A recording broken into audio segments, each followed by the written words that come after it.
మధ్యతరగతి ప్రజలకు మంత్రి పొంగులేటి గుడ్ న్యూస్ చెప్పారు. పల్లెల్లోనే కాకుండా అర్బన్ ప్రాంతాల్లో కూడా ఇందిరమ్మ ఇల్లు ఇస్తామని స్పష్టం చేశారు. సచివాలయంలో ఇందిరమ్మ ఇళ్లపై మీడియా సమావేశం నిర్వహించారు. G+3, G+4 విధానంలో అర్బన్ ప్రాంతాల్లో ఇళ్ల నిర్మాణానికి ప్రణాళికలు రూపొందిస్తున్నామని తెలిపారు. ప్రస్తుతం రాష్ట్రంలో 3.82 లక్షల ఇళ్ల నిర్మాణం, 3 రకాల ఇళ్ల నిర్మాణం కొనసాగుతోందని అన్నారు. కేంద్ర ప్రభుత్వం ఇచ్చే సాయం నేరుగా లబ్ధిదారుల ఖాతాలోకి వెళ్తుందని మంత్రి పొంగులేటి తెలిపారు. రాష్ట్ర ప్రజలకి మీ ద్వారా తెలియచేయాలని ఈ ప్రెస్ మీట్ ఏర్పాటు చేసుకున్నాం.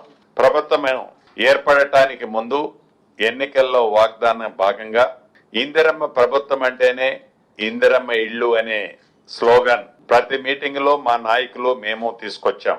అన్నమాట ప్రకారం రాష్ట్ర ఆర్థిక పరిస్థితి సహకరించదు అని తెలిసి కూడా పేదవాడికి ఇల్లు అంటే 4 ఇటుకలు పైన 4 సువ్వలు పెట్టి స్లాబ్ పోయటం కాదు. పేదవాడి ఆత్మ గౌరవం, పేదవాడికి ఒక భద్రత, భరోసా, ఒక ఇల్లు.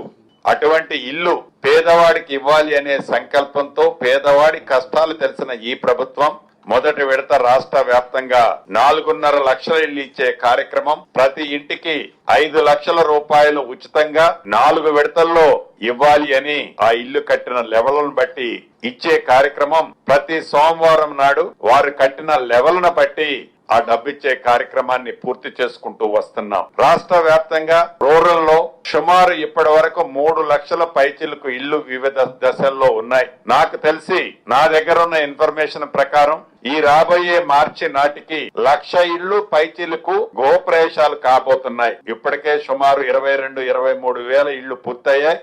1,00,000 ఇల్లు పైచిలకు గృహప్రవేశాలు పూర్తి కాబోతున్నాయి. మిగిలిన ఇళ్లు నాకు తెలిసి రైనీ సీజన్ కంప్లీట్ అయ్యే లోపు, రైనీ సీజన్ వచ్చే లోపు ఫస్ట్ ఫేజ్ లో ఇచ్చిన ఈ ఇళ్లు ఏవైతే ఉన్నాయో 3 లక్షల పైచిలకు ఆన్ గోయింగ్, 4.5 లక్షల్లో మిగిలినవి కూడా వివిధ దశల్లో ఉంటాయి.